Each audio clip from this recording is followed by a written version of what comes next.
Énergie 12 vous informe que ce programme est déconseillé aux moins de 10 ans. Crimes et scandales dans le monde de la haute couture.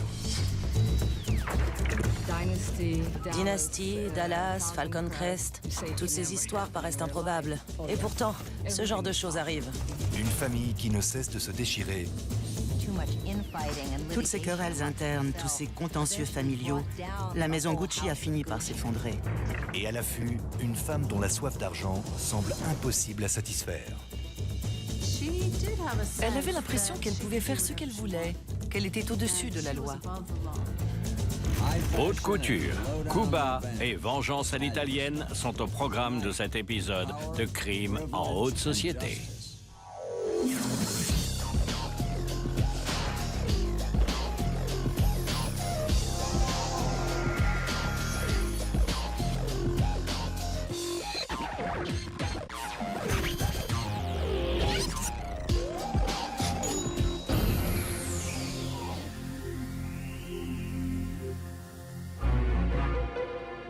Milan, le 27 mars 1995.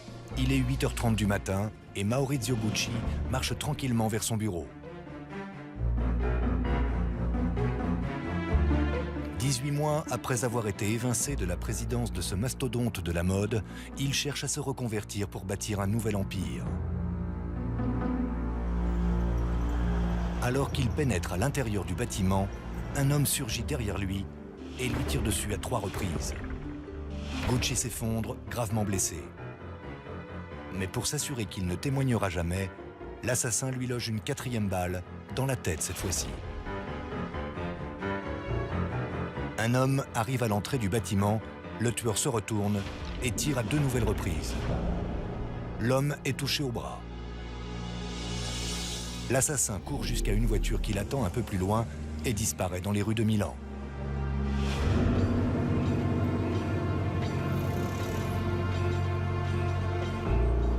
Quand j'ai appris qu'un des Gucci avait été assassiné, je ne me suis pas demandé avait-il des ennemis, mais plutôt lequel de ses ennemis a appuyé sur la détente. Un crime aussi violent, en plein jour et en plein cœur de Milan, on pense immédiatement à la mafia. Les policiers passent le lieu du crime au peigne fin. À première vue, tout pousse à penser que c'est un coup de la pègre. Mais très vite, les enquêteurs vont changer d'avis. 10 minutes après les faits, j'étais sur place. J'ai rapidement conclu que ça ne portait pas la marque du crime organisé et que c'était du travail d'amateurs. Les professionnels du crime prennent un maximum de précautions pour être discrets et ne pas être reconnus. Et dans cette affaire, il y avait 3 témoins. La piste de la pègre écartée, les carabiniers se demandent si le meurtre n'a pas un rapport avec le célèbre empire Gucci. Les Gucci, c'est l'élite. Ils sont tous riches et célèbres. Mais qui a dit que les riches et célèbres étaient irréprochables? Pas besoin d'enquêter très longtemps sur la famille Gucci pour faire quelques découvertes intéressantes. Quand Maurizio Gucci a été tué, certains ont parié sur une vendetta familiale. Il existe aussi un contentieux entre Maurizio et son ex-femme Patrizia. Une véritable haine qui subsiste alors que Maurizio l'a quitté depuis presque 10 ans. Je n'appellerai peut-être pas ça de la haine, mais Patrizia gardait une rancœur constante. Dans le monde de la mode, on n'est pas du genre à éviter les gros titres. Mais un grand nom du métier a été assassiné et tout le monde serre les rangs. Pourtant, derrière les murs, les langues se délient peu à peu. Il s'agit de la mort d'un homme. Mais il faut voir de quelle manière c'est arrivé. C'est un inconnu qui lui a tiré dessus et pas mal de mystères entourent cette affaire. Toute l'Italie veut savoir qui a tué Maurizio Gucci. Je ne me lasse jamais des querelles de la famille Gucci. Comme cette fois où des ouvriers ont trouvé les pelouses du siège de la marque jonchées de sacs à main à 500 $. Il se trouve qu'à l'étage, des membres de la famille s'étaient jetés des sacs à la figure et que certains sacs étaient passés par la fenêtre. Si les carabiniers voulaient résoudre cette affaire, il allait falloir enquêter longuement sur l'entreprise familiale. L'entreprise Gucci naît à Florence en 1921. C'est pour l'élite florentine que Guccio Gucci ouvre un petit magasin de maroquinerie. Il profite d'un savoir-faire ancestral en Toscane.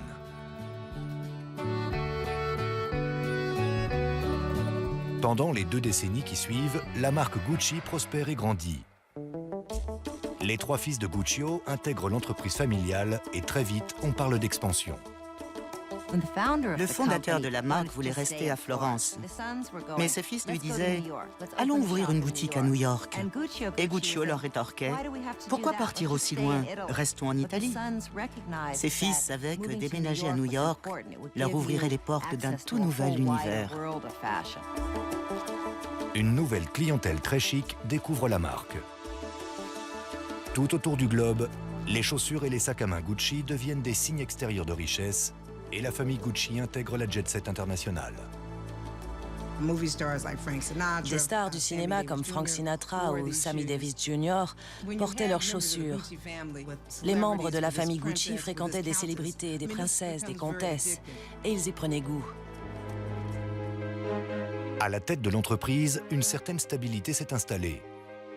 Mais cet équilibre risque de vaciller.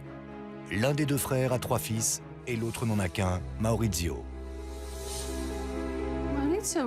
Maurizio a eu une enfance triste. Il était très solitaire.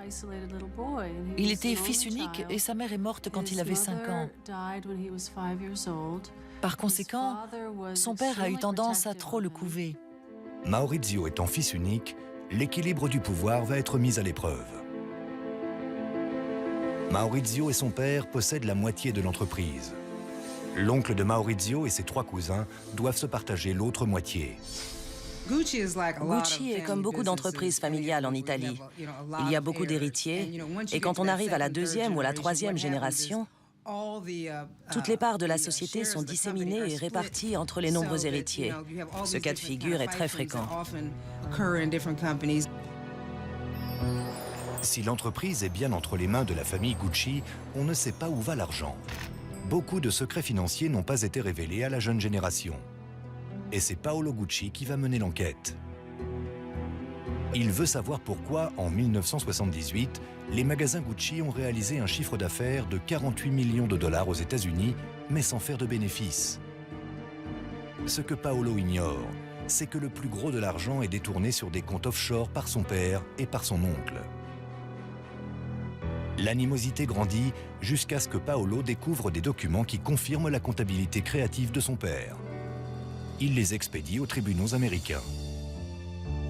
À cause de son propre fils, Aldo Gucci, 81 ans, va passer 12 mois dans une prison de Floride.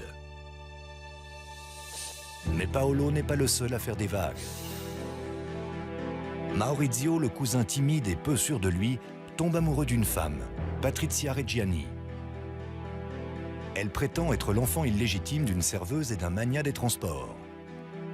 Sa mère aurait épousé le magnat, ce qui lui aurait assuré une vie de richesse et de privilèges. Maurizio tombe sous le charme de ce sosie d'Elizabeth Taylor. Son père Rodolfo, lui, se méfie. Rodolfo avait des doutes sur les motivations de Patrizia.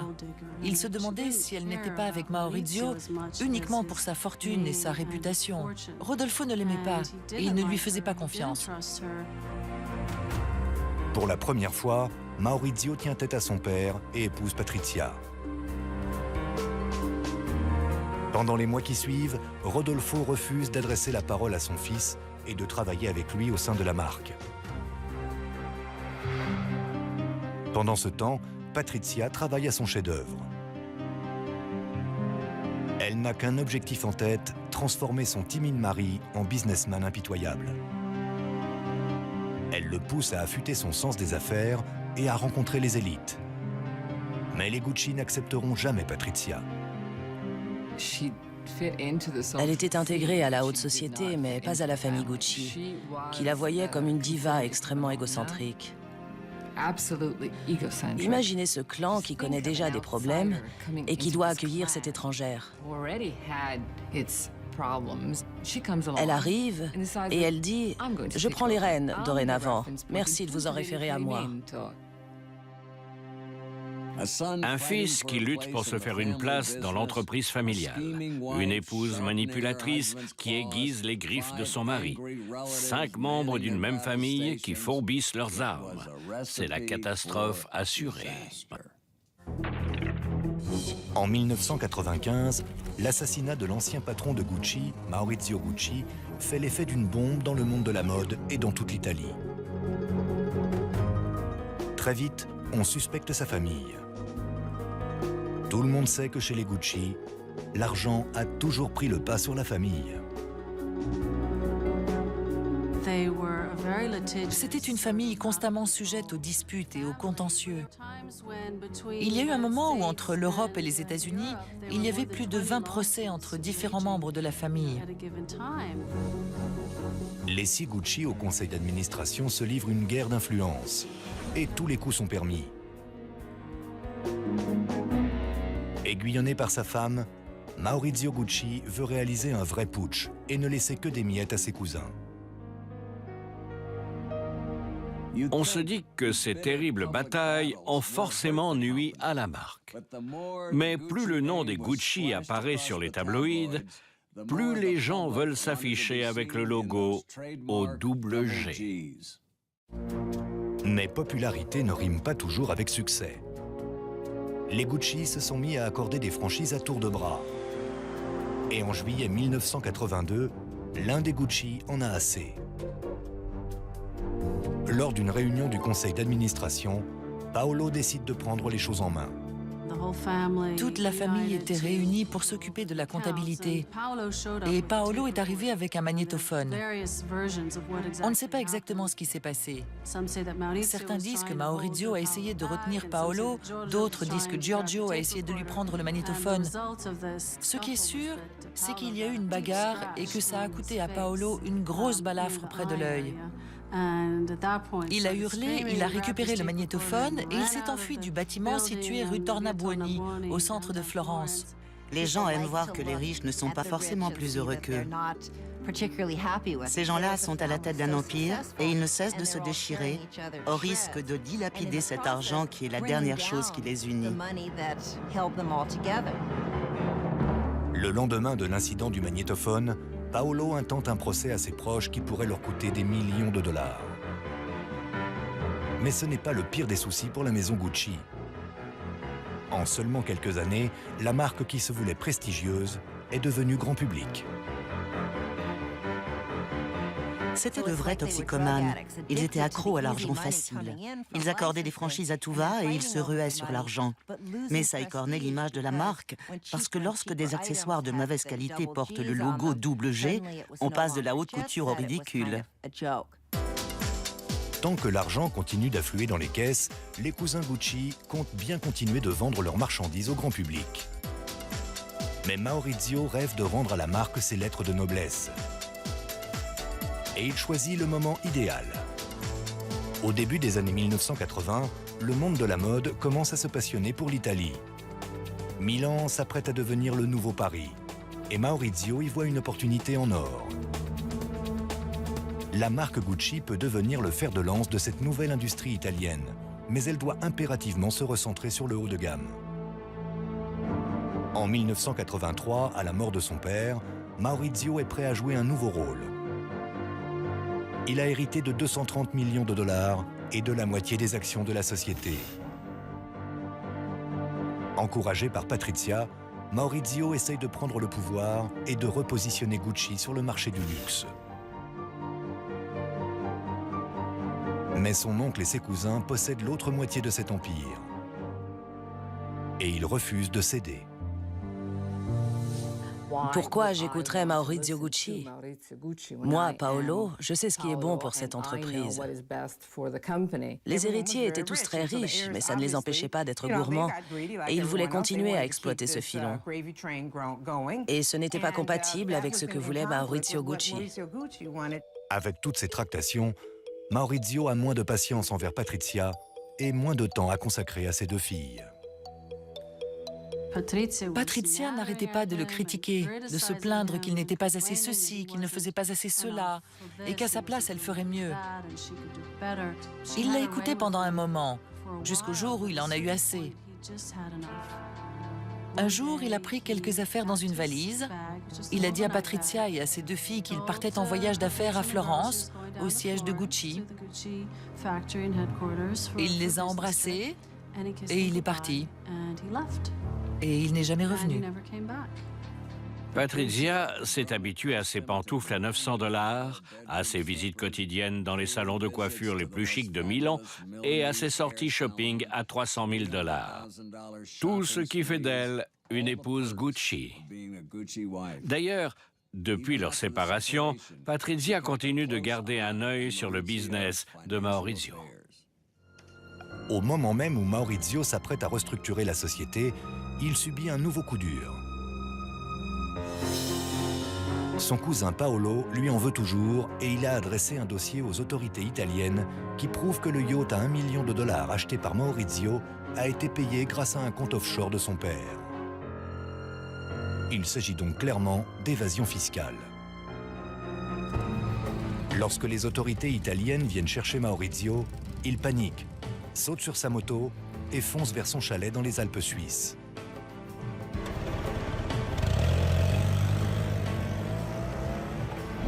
Au téléphone, Maurizio tente de convaincre les membres de sa famille de quitter la société. Il veut prendre les rênes une fois pour toutes. Très vite, il trouve un fonds d'investissement arabe qui est prêt à l'aider à y parvenir. Il sait lequel de ses cousins sera le premier à vendre. Il demande aux investisseurs de contacter Paolo. Paolo n'aime pas Maurizio, mais il éprouve une véritable haine envers ses frères et son propre père. Quand Paolo a vendu ses parts, c'était par vengeance. Et Maurizio le sait bien. C'est maintenant une question de temps avant que les autres ne revendent leur part à la société d'investissement. Maurizio est finalement blanchi des accusations d'évasion fiscale. Il est maintenant libre de gérer la société comme lui seul l'entend. Lorsqu'une personne possède plus de 50% d'une société, elle détient le pouvoir de prendre les décisions importantes. À partir du moment où Maurizio a réussi à convaincre un de ses cousins, il a dépassé ces 50%. Et par conséquent, les autres membres de la famille n'avaient plus qu'à revendre leur part. Parce que 10, 15 ou 20% de la société, ça ne leur servait plus à rien.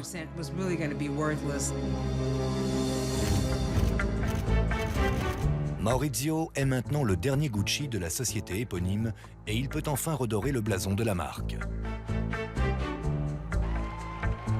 Pour cela, il fait appel au jeune créateur Tom Ford, qui redessine toute la gamme. Gucci est maintenant synonyme de haute couture et plus seulement de chaussures et de sacs à main. Mais les choses sont peut-être allées un peu trop vite. En se débarrassant de toutes ces franchises bas de gamme, la société perd 100 millions $. Maurizio doit y aller de sa poche. Il doit régler la coquette somme de 40 millions $. Maurizio parvient à conserver ses 2 voitures de luxe, son yacht et son chalet en Suisse. Mais il diminue la pension mensuelle de Patrizia de 150 000 à 90 000 $. La signora Gucci est folle de rage, mais l'est-elle suffisamment pour aller jusqu'au meurtre? C'est ce que les enquêteurs cherchent à savoir. Non sans difficulté, Maurizio Gucci a pris le contrôle de l'empire Gucci. Mais cette victoire a un prix. La bataille pour le pouvoir lui a créé beaucoup d'ennemis. Et pour ne rien arranger, la société Gucci est maintenant au bord de la faillite. Pourtant, il choisit de garder le cap, convaincu que la roue va tourner et que la marque va atteindre de nouveaux sommets. Mais le pauvre Maurizio n'a pas hérité du sens des affaires de son grand-père. La famille, c'est une arme à double tranchant pour n'importe quelle entreprise. Si le fondateur a fait preuve d'instinct et souvent de génie, et si avec la génération suivante la société s'agrandit, de manière générale, la troisième génération fiche souvent tout en l'air. C'est vrai dans la mode et dans d'autres domaines. L'entreprise Gucci et son leader intrépide ont grandement besoin d'argent. En septembre 1993, le partenaire arabe de Maurizio, Investcorp, tente de stopper l'hémorragie en limogeant Maurizio. N'importe quelle société d'investissement comme Investcorp, qui a misé sur Gucci, a toujours une stratégie de repli. Elle n'est pas là pour que Gucci fasse son petit bout de chemin, mais pour que ça rapporte gros. Pour la première fois de l'histoire de la marque, il n'y a plus de Gucci chez Gucci. Maurizio s'en sort plutôt bien en vendant ses parts pour 120 millions de dollars. C'est une bonne opération pour lui, mais pour son ex-femme Patrizia, c'en est trop. Après avoir vu sa pension diminuer, elle voit son statut d'héritière Gucci disparaître. Pour elle, l'humiliation est insupportable. Ce n'est pas qu'une question d'argent, c'est aussi une question de pouvoir. Elle savait qu'elle n'aurait plus d'influence, qu'elle ne serait plus la première dame de Gucci. Dans son esprit, Patrizia pense être à l'origine du succès de Gucci, et Maurizio vient de tout gâcher. Autour d'elle, elle déclare qu'elle veut lui donner une leçon. Lors d'une réception fastueuse organisée pour l'anniversaire de sa fille, Patrizia demande à un célèbre avocat milanais ce qu'elle risquerait si elle devait se débarrasser de Maurizio. Lorsqu'elle lui repose la même question un mois plus tard, l'avocat lui répond par courrier et lui recommande de ne pas tenir de tels propos. Mais elle n'écoute pas ce conseil. Elle est allée voir son personnel de maison et elle leur a demandé s'ils pouvaient l'aider à trouver un tueur. Elle a proposé au mari de sa femme de ménage de tuer Maurizio. Plus le temps passe, plus l'idée de tuer Maurizio la hante. C'est devenu une obsession pour Patrizia. Elle en voulait tellement à son mari qu'elle a demandé à de nombreuses personnes autour d'elle comment elle pouvait le tuer. Mais au printemps 1992, Patrizia Reggiani apprend qu'elle a une tumeur au cerveau de la taille d'une boule de billard. Patrizia m'a raconté que le jour où on l'a opérée de sa tumeur au cerveau, Maurizio n'est pas venu la voir. Heureusement, il s'agit d'une tumeur bénigne. Mais les médecins ne veulent pas ajouter au stress de l'opération. Et il demande à Maurizio de ne pas venir au chevet de son ex-femme. Il choisit donc d'envoyer un bouquet de fleurs qu'il signe simplement de ces mots « Maurizio Gucci ». Elle ne s'en est jamais remise. Pour elle, ça faisait partie de nombreux coups bas qu'il lui avait portés. Quand les enquêteurs mettent la main sur le journal intime de Patrizia, ils découvrent des mots inquiétants. Après l'opération, elle a inscrit « Vendetta ». Vengeance. Le 19 novembre 1994, presque 10 ans après leur séparation, Maurizio et Patrizia officialisent leur divorce. La plupart des divorcés se contenteraient volontiers d'une pension annuelle de 850 000 $ et de maisons à Milan, New York et Monte-Carlo. Mais pour Patrizia, tout cela ne constitue qu'une vulgaire assiette de lentilles. Et pour cette carnivore, il ne faut rien de moins qu'un énorme filet de bœuf. Peu après avoir été évincé de l'entreprise familiale, Maurizio Gucci semble connaître une deuxième jeunesse. Il a une nouvelle petite amie, Paola Franchi, une mondaine milanaise. Les deux tourtereaux emménagent ensemble dans un nid plutôt douillet. Ils rénovent un énorme appartement sur la très chic Corso Venezia qu'ils agrémentent de meubles et d'œuvres d'art uniques. Et le loyer est plutôt salé, 250 000 $ par an. Patrizia, l'ex-Madame Gucci, est livide de colère Et pas seulement parce que Maurizio a trouvé une nouvelle partenaire. Patricia était terriblement inquiète que Maurizio dépense tout son argent, mais aussi que Paola ait des enfants, parce que ceux-ci hériteraient de tout cet argent et qu'il n'y aurait plus rien pour Patricia, qui vivait essentiellement avec l'argent de ses filles. Maurizio dépense des sommes phénoménales et l'argent sort beaucoup plus vite qu'il ne rentre. Depuis qu'il a quitté Gucci, il n'a toujours pas trouvé le métier qui lui permettrait de satisfaire les besoins de son ex-femme et de son actuelle petite amie. Maurizio est toujours millionnaire. Mais quand Patricia découvre qu'il se sert de son argent pour financer des entreprises à risque comme des casinos ou du transport maritime, elle panique. Maurizio n'a jamais été doué en affaires et s'il continue dans cette direction, il risque de tout perdre et de la laisser sans le sou.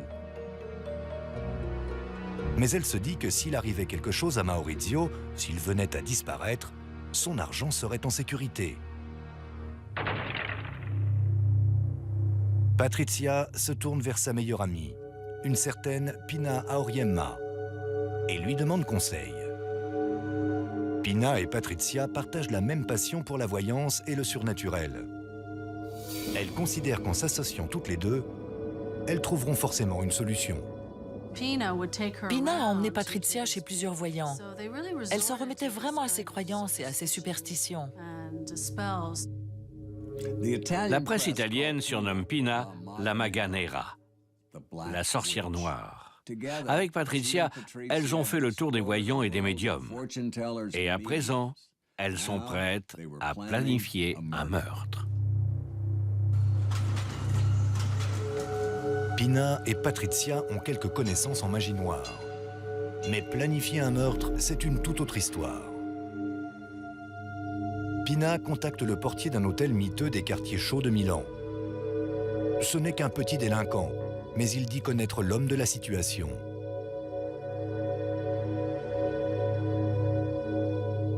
Lorsque Pina dit à Patricia qu'il réclame un acompte, elle lui paye. Les jours passent, puis les semaines, et Patricia est de plus en plus impatiente. Patricia n'arrêtait pas de demander à Pina pourquoi ce meurtre n'a pas encore eu lieu. Pourquoi Maurizio est toujours en vie? Ça fait des mois, j'en ai marre d'attendre. Je lui ai donné de l'argent à ce type. Par conséquent, pour ne plus servir d'intermédiaire, Pina a présenté le portier à Patricia. Et à partir de ce moment-là, Patricia a pris le contrôle de la situation. Patricia prend les choses en main et le plan est mis en œuvre. Le 27 mars 1995, à 8h30 du matin, un homme armé emboîte le pas de Maurizio Gucci, l'ancien patron de la célèbre marque. Devant l'entrée des bureaux de Maurizio, l'homme ouvre le feu à 4 reprises. Il saute dans une voiture et disparaît dans les rues de Milan.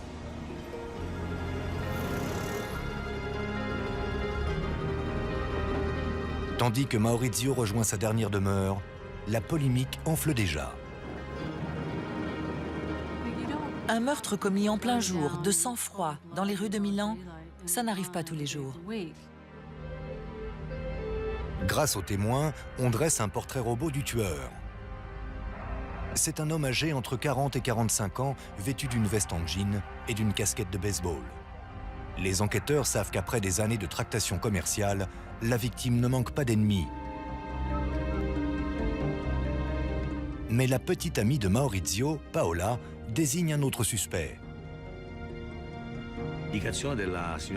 Paola Franchi nous a indiqué que tout le monde savait que Patricia cherchait quelqu'un pour assassiner son ex-mari. Le jour de l'assassinat, Patricia Reggiani Gucci ajoute un mot dans son journal intime. Le jour du meurtre de Maurizio, elle a écrit Paradisos, ce qui veut dire paradis en grec. Si vous organisez un meurtre, ne l'écrivez pas dans votre journal intime. Mais Patricia ne compte pas s'arrêter là. Dès le lendemain du meurtre, elle se présente hors d'elle au domicile de Maurizio et Paola. Elle tient entre ses mains un avis d'expulsion qu'elle a rédigé au nom des filles de Maurizio moins de 3 heures après le meurtre.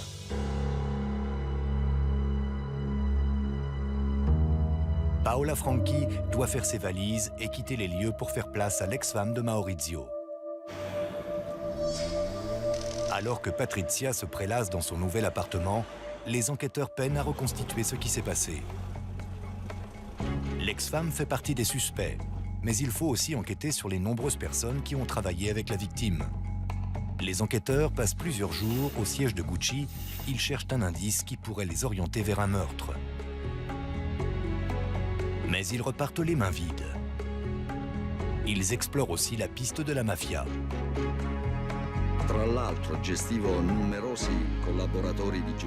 J'ai parlé à de nombreux informateurs qui travaillent régulièrement avec nous.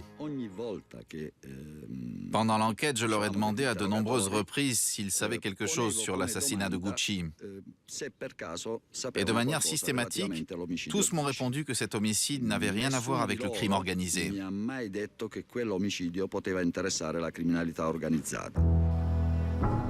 Deux années passent et l'enquête n'avance pas. La police reste convaincue que Patrizia est impliquée dans le meurtre, mais elle ne parvient pas à la lier au tueur. Et un jour, à sa grande surprise, Filippo Nini, le chef de la police de Lombardie, reçoit un appel d'un ancien restaurateur, Gabriele Carpanese. Il dit savoir qui a tué Maurizio Gucci. Filippo Nini retrouve Carpanese dans un café des rues malfamées de Milan. Je suis arrivé avec mon chauffeur qui a garé la voiture à cet endroit précis. Je suis sorti et j'ai marché jusqu'à l'autre bout de la rue. Et de l'autre côté de la rue, j'ai reconnu Carpanese, qui s'était décrit comme quelqu'un de très grand et costaud, avec une veste rouge. Carpanese explique aux policiers qu'un homme du nom d'Ivano Savioni s'est vanté d'être impliqué dans le meurtre de Gucci. Savioni est portier dans un hôtel miteux et c'est un ami de Pina Auriemma. On peut dire que la collaboration de Carpanese a été capitale. Il a accepté de nous aider dans notre enquête. On l'a équipé d'un micro et on lui a demandé d'aller parler à Savioni pour qu'il confirme à nouveau son implication. Et ça fonctionne. Savioni explique que l'ami de Patrizia, Pina, l'a approché pour tuer Maurizio Gucci. Savioni a alors appelé le gérant d'une pizzeria qui lui-même a contacté un mécanicien qui vivait derrière son restaurant. Et le mécanicien a accepté le contrat. Incroyable. Patrizia a des millions de dollars sous la main et qui compose son équipe? Une passionnée de voyance, le portier d'un hôtel miteux, un pizzaiolo et un mécanicien. C'est déjà un miracle que leur plan ait vu le jour. Patrizia ne soupçonne pas une seule seconde que la police est sur sa piste. Pendant 2 ans, Patrizia a habité dans l'appartement de luxe que Maurizio avait meublé avec sa petite amie Paola. Elle vivait avec ses 2 filles et elle se disait qu'elle ne serait jamais accusée du meurtre. Patrizia ne le sait pas encore, mais l'étau se resserre. Ses téléphones sont sur écoute et on surveille ses moindres faits et gestes. Et un jour, la police a suffisamment de preuves pour l'arrêter. Le 31 janvier 1997, à 4h30 du matin, les policiers viennent la réveiller.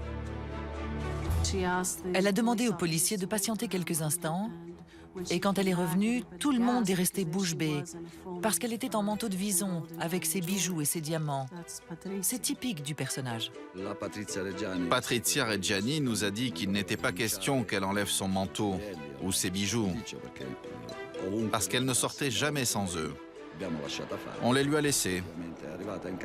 Mais dès son arrivée en prison, on lui a confisqué ses bijoux et on les a placés dans une boîte.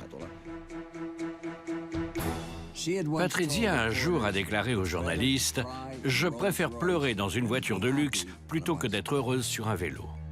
Patrizia va maintenant